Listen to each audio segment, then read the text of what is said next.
बच्चे लोग को भी हो रहा है, लगभग 15 वर्ष 18 वर्ष के एज में लगभग किडनी स्टोन देखने को मिलता है। तो पानी कम पीता हो या यूरिन लगने के बाद भी यूरिन को रोके हुए रहता है या लॉन्ग टाइम तक एक ही पोजीशन में बैठे हुए हैं, उस लोगों को किडनी स्टोन ज्यादा होता है।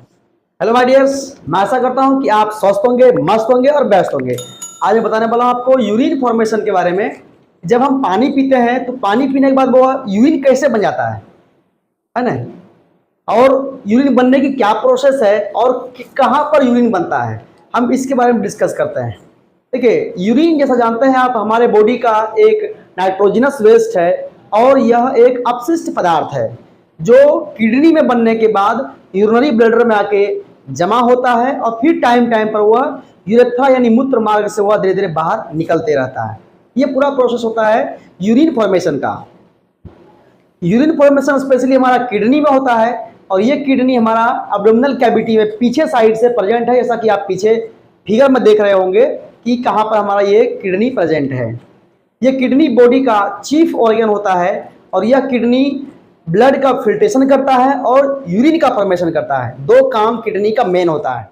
किडनी का शेप जो होता है वो बीन्स शेप का होता है और इसका weight 150 gram in female, 170 gram in male होता है। ये किडनी है और दोनों साइड किडनी प्रेजेंट रहेगा।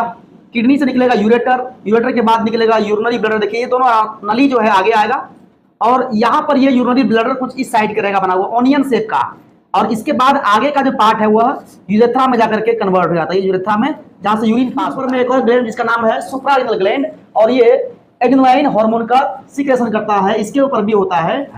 तो किडनी के अंदर में बहुत सारा स्ट्रक्चर होता है। जब हम इसको ग्रोथ स्ट्रक्चर में पढ़ेंगे काट करके तो इसमें हम लोग स्ट्रक्चर पाएंगे अलग अलग तरह का। देखिए एक किडनी में देखिए कुछ इस तरह का स्ट्रक्चर रहेगा बना हुआ, काटने के बाद ऐसे मिलेगा आपको दिखा करके। इस तरह इसको बोलते हैं रीनल पिरामिड। तो लगभग इसमें रीनल पिरामिड की संख्या बहुत सारा होता है। तो एक जो पूरा जो बना हुआ इस तरह का ये हुआ रीनल कॉलम, दो रीनल कॉलम, तीन रीनल कॉलम। एक किडनी में लगभग 10 से 16 रीनल कॉलम पाई जाती है। इसमें 3 रीनल कॉलम को हम बनाए हुए हैं। एक रीनल कॉलम में लगभग 200 से 300 पिरामिड पाई जाती है। देखिए इसमें लगभग ये पिरामिड हो गया, ये पिरामिड लंबा लंबा दिखाई पड़ रहा है। और एक पिरामिड में लगभग 700 से 800 नेफ्रॉन पाई जाती है। नेफ्रॉन क्या होता है? Nephron is the structural and functional unit of the kidney. Kidney का स्ट्रक्चरल और फंक्शनल यूनिट होता है नेफ्रॉन, जो नेफ्रॉन के अंदर में यूरिन का फॉर्मेशन होता है।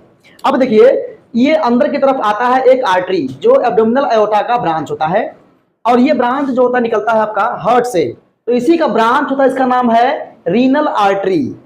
एक लेफ्ट और एक राइट, लेफ्ट वाला लेफ्ट किडनी में और राइट वाला राइट किडनी में। तो ये हो गया आपका राइट रीनल आर्टरी जो ऑक्सीजनेटेड ब्लड सप्लाई करता है आपकी किडनी को। इसके ब्रांच बहुत सारा होगा अंदर में, जो मैं आपको फिगर पर दिखा रहा हूं। इसके लगभग बहुत सारे ब्रांच हैं, arcuate artery, interlobar artery, segmental artery. उसके बाद फाइनली ये पहुंचेगा आपका अफरेंट आर्टरियोल में, जो नेफ्रॉन के बाहर आके जमा होता है। अब हम नेफ्रॉन के फिगर को समझेंगे। नेफ्रॉन के स्ट्रक्चर की बात करेंगे तो कुछ इस तरह का बनेगा। जैसे देखिए ये हो गया बोमेन कैप्सूल, और जब ये आगे बढ़ेगा तो कुछ इस तरह का स्ट्रक्चर में। हम जो है इजी फिगर को आपको दिखाना चाहते हैं। ऐसे बुक में आपको बहुत टफ फिगर दिखाई पड़ेगा, ऐसा कि आपको मोबाइल के स्क्रीन पर दिखाई पड़ रहा होगा कि ये बहुत ही टफ फिगर बना हुआ है। तो हम इसको बिल्कुल इजी करके दिखाएंगे।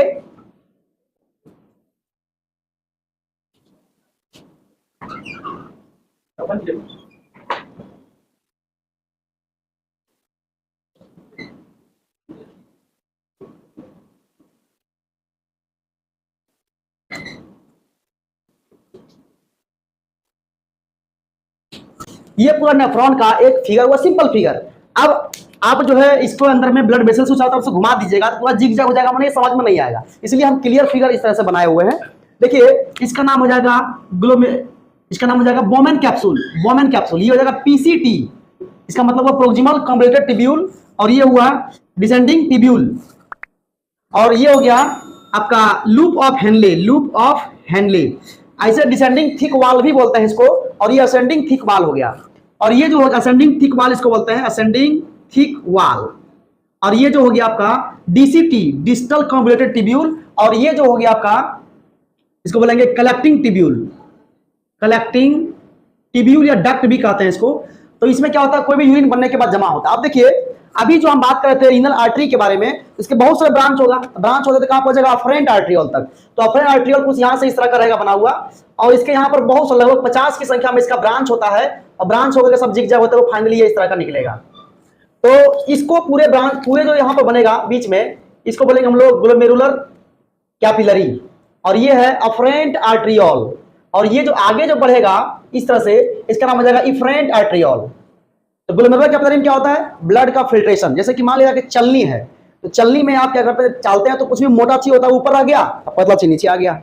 जैसे चाय पत्ती का आप चाय जैसे बनाते हैं, चाय पत्ती जो छानते हैं, चाय पत्ती जो हो गया फिर उसमें आप अदरक डाले हुए हैं, तो वो क्या होता है, वो चीज ऊपर आ गया और उसका जो चाय जो होता है वो कप में गिर जाता है जाली से। वैसे ही यहाँ पर जो लार्ज मोलिकुल्स है, जैसे WBC RBC प्लेटलेट्स जो होते हैं, वो आपका लार्ज मोलिकुल्स होने के कारण फिल्ट्रेशन में वो भाग लेता नहीं है, वह फिल्टर नहीं हो पाता। यहां से क्या फिल्टर होगा, वाटर फिल्टर होगा, ग्लूकोज, NaCl, ऑक्जेलिक एसिड, कुछ कुछ प्रोटीन्स है वो भी आ सकता है। तो ये सारा कुछ आपका फिल्ट्रेशन होकर के, और कुछ electrolytes, urea, uric acid, creatinine, पारा एमिनो हेप्यूरिक एसिड, ये सारा जो फिल्ट्रेशन होकर के ये पहुंचेगा आपका बोमेन्स कैप्सूल में। उसके बाद फिर ये आगे बढ़ेगा तो क्या होता है, इसमें भी माइक्रोपोर्स, छोटा छिद्र होता है, और जो यहाँ से जो आ रहा है ना, ये ट्यूब्यूल इस तरह का चारों तरफ से इसमें घुमा रहता है। ये इफरेंट आर्टरियोल यहाँ पर नेफ्रॉन के चारों तरफ लपटा हुआ रहेगा। इसमें क्या होगा, जो कुछ भी मटेरियल रहेगा वो सब ऑब्जर्व होकर के आपका आगे बढ़ते फिर फाइनली वो रीनल वेन द्वारा बाहर निकलता है किडनी का।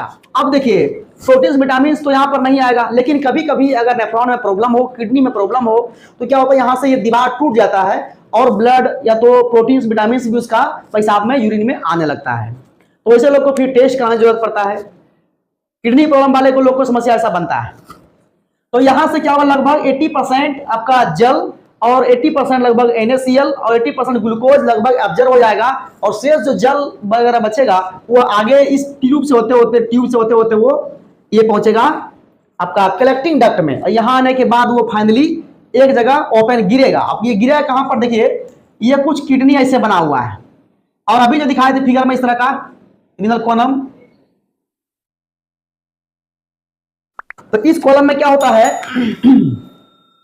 इसको बोलते हैं रीनल पिरामिड, और इसी पिरामिड में ये नेफ्रॉन जो बना हुआ स्ट्रक्चर है इस तरह का, ये माइक्रोस्कोपिक स्ट्रक्चर है, ऐसे देख सकते हैं हम। तो यहां से क्या होगा, यूरिन जो बनने के बाद वो यूरिन इसमें आके जमा होगा, इसको माइनर कैलिक्स बोलते हैं। और यहां से निकलने के बाद सब कनेक्शन जुड़ा हुआ, ये वाला हो गया, यहां से ये फिर जुड़ेगा इससे, फिर ऐसे जुड़ेगा, फिर ऐसे जुड़ेगा, और ये फाइनली फिर एक जगह आकर के जमा हो जाता है। जब ये यूरिन यहाँ जमा होगा तो यह यूरिन कहाँ होगा, यहाँ पर आएगा, इससे यूरिन यहाँ पर आएगा, इससे यूरिन यहाँ पर आएगा, इससे यूरिन यहाँ, इससे यूरिन यहाँ। तो यूरिन आने के बाद कहाँ चला जाएगा, फिर ये यूरेटर में आ गया। यूरेटर के बाद कहाँ आएगा, यूरिनरी ब्लडर में आएगा। यूरिनरी ब्लडर जो पहले फिगर को याद करिए आप, इस तरह का जो बना हुआ है, आप फिर यूरिनरी ब्लडर में टाइम पर वह यूरेथ्रा के माध्यम से वह बॉडी के बाहर रिलीज हो जाता है। तो ये पूरा यूरिन बनने की प्रोसेस है। अब देखिए इसमें किसी किसी को स्टोन बन जाता है, किसी को कुछ और होता है। देखिए जो भी लोग लगातार कैल्शियम की मात्रा को ले रहे हैं, टमाटर को खा रहे हैं, या फिर कुछ भी ग्रेन्यूल्स वाला चीज, जैसे कि हो गया धनिया का बीज का सेवन करना, जैसे कि हो गया ये अमरूद का सेवन अधिक करना, वैसे लोग क्या होता है, उसका जो ग्रेन्यूल्स होता है वह इसमें किडनी में आकर के जमा हो जाता है। धीरे धीरे यहाँ से फिल्ट्रेशन होने की प्रक्रिया से वो जमा होते होते फाइनली वो एक जगह आकर के जमा होता है, और वो धीरे धीरे हार्डन स्ट्रक्चर में कन्वर्ट हो जाता है, और वही धीरे धीरे किडनी स्टोन का रूप ले लेता है। दूसरी बात, जिस किसी भी आदमी को पानी कम प्यास लगता, पानी कम पीता हो, या यूरिन लगने के बाद भी यूरिन को रोके हुए रहता है, या लॉन्ग टाइम तक एक ही पोजीशन में बैठे हुए हैं, उस लोगों को किडनी स्टोन ज्यादा होता है। जैसे बैंकिंग सेक्टर में काम करने वाले लोग, इसको किडनी स्टोन का समस्या ज्यादा होता है क्योंकि बैठे हुए रहता है। ड्राइवर का हो गया, उसका भी समस्या ज्यादा होता है किडनी स्टोन, क्योंकि वो भी लगातार बैठे हुए होता है। तो जो भी लगातार बैठे हुए हैं, पानी का सेवन कम कर रहा हो और यूरिन लगने के बाद भी यूरिन नहीं कर रहा है, वैसे लोगों को किडनी स्टोन होने की चांसेस बहुत ज्यादा होते हैं। तो इसके निवारण भी है किडनी स्टोन का, इसके डिस्कशन हम अगले वीडियो में करेंगे। किडनी स्टोन का टाइप क्या होता है, किडनी स्टोन कैसा कैसा बना होता है, और किडनी स्टोन का क्या क्या ट्रीटमेंट कर सकते हैं होने के बाद में। क्योंकि बहुत लोगों को आजकल बच्चे लोग को भी हो रहा है, लगभग 15 वर्ष 18 वर्ष के एज में लगभग किडनी स्टोन देखने को मिलता है। तो कहीं ना कहीं कुछ समस्या है, इसके निवारण के लिए हम अगली बार वीडियो बनाएंगे, वो देखने के बाद आपको समझ में आएगी। तो फिलहाल आज बताएं हम यूरिन का फॉर्मेशन कैसे कैसे होता है। तो आज हम यहीं पर डिस्कस को बंद करेंगे। आपका दिन शुभ हो, मंगलमय हो, बहुत बहुत धन्यवाद।